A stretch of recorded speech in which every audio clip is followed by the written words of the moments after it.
Oh, you didn't think I forget about this play, did you? Reggie Barlow, welcome to Dumb Decisions.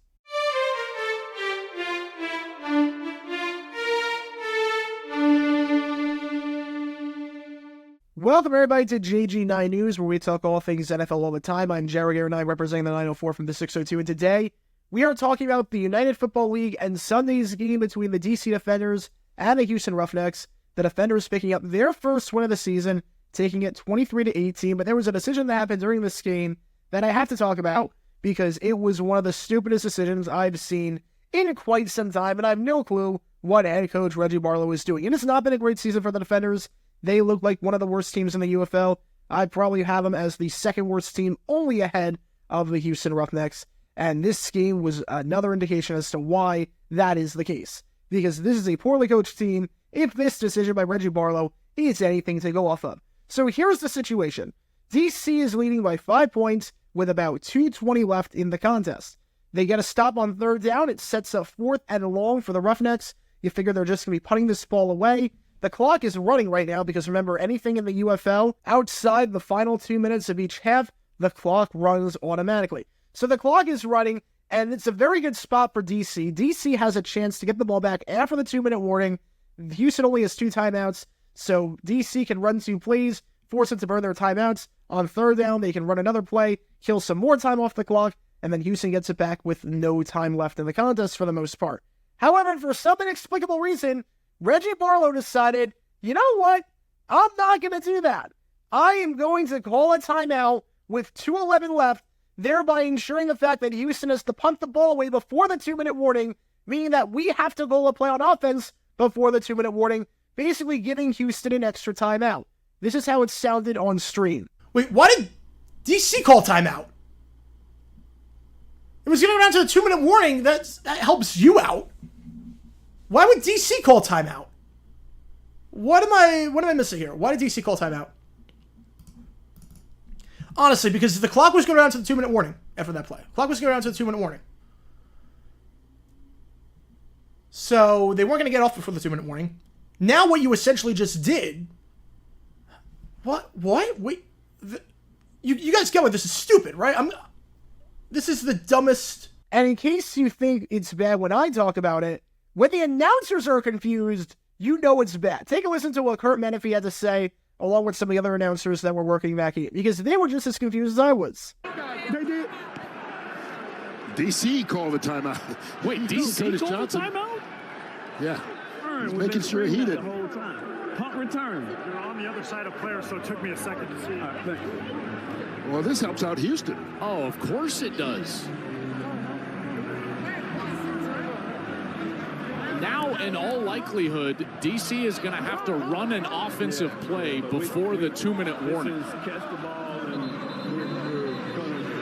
hey, Mayweather. Devin, any idea why they called the timeout here? I do not know. All right, so let's think of the 2 scenarios here. Option 1, you don't call the timeout. Option 2, you do call the timeout. In option 1, Houston has 2 timeouts and a 2-minute warning. Let's say DC does not take a timeout, which means the punt takes it down to the 2-minute warning. If they even get the punt off in time, Houston showed no urgency in terms of getting the punt off, and they really need to do that. DC kind of bailed them out there. But let's say that they punt the ball away before the 2-minute warning, and it goes all the way down to inside 2 minutes.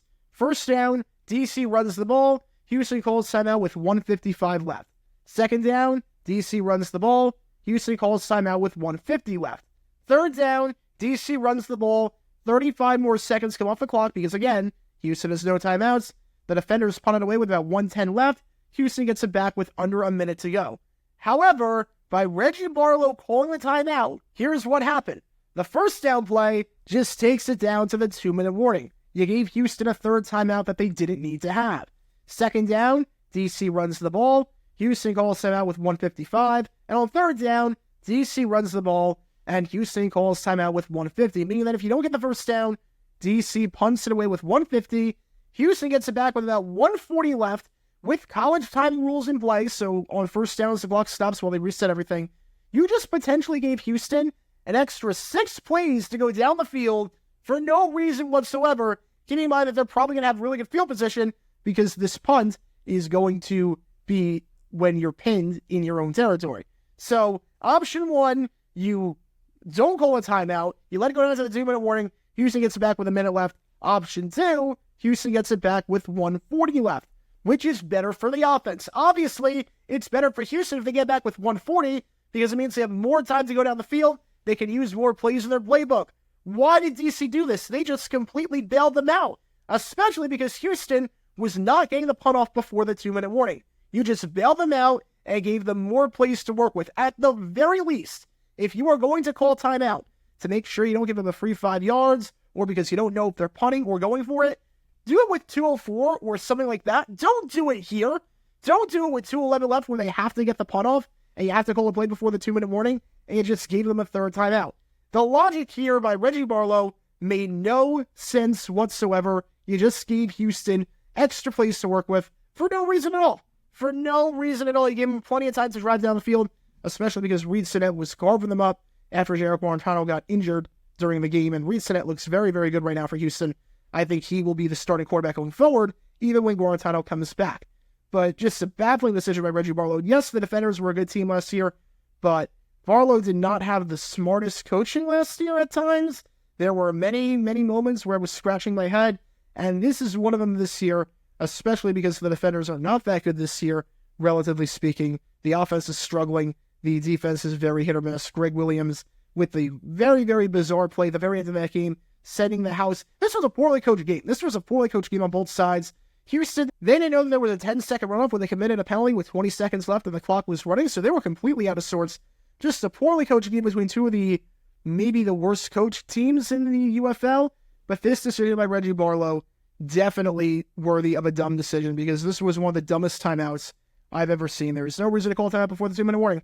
There is no reason whatsoever to do that, and just give Houston an extra play and more time to work with. He gave him a third timeout when they didn't need to have them. You were in a pretty good spot before, and based on that timeout, you significantly impacted your chances of winning for no reward whatsoever. It was all risk, no reward.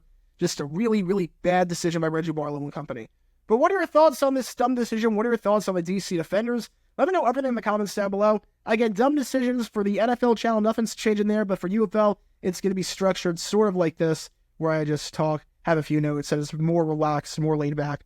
But that's going to do it for this episode of JG9 News. Be sure you like and subscribe, that helps the channel out a lot. And be sure to check out my main channel, Jaguar9, where we talk all things NFL history all the time. And we also stream all the UFL games on that channel. Thank you guys for making that the #1 viewed stream for UFL on YouTube. Thank you guys so much. You can see all the games this weekend there. Until next time, Jaguar9 signing off. And as always, go Jags.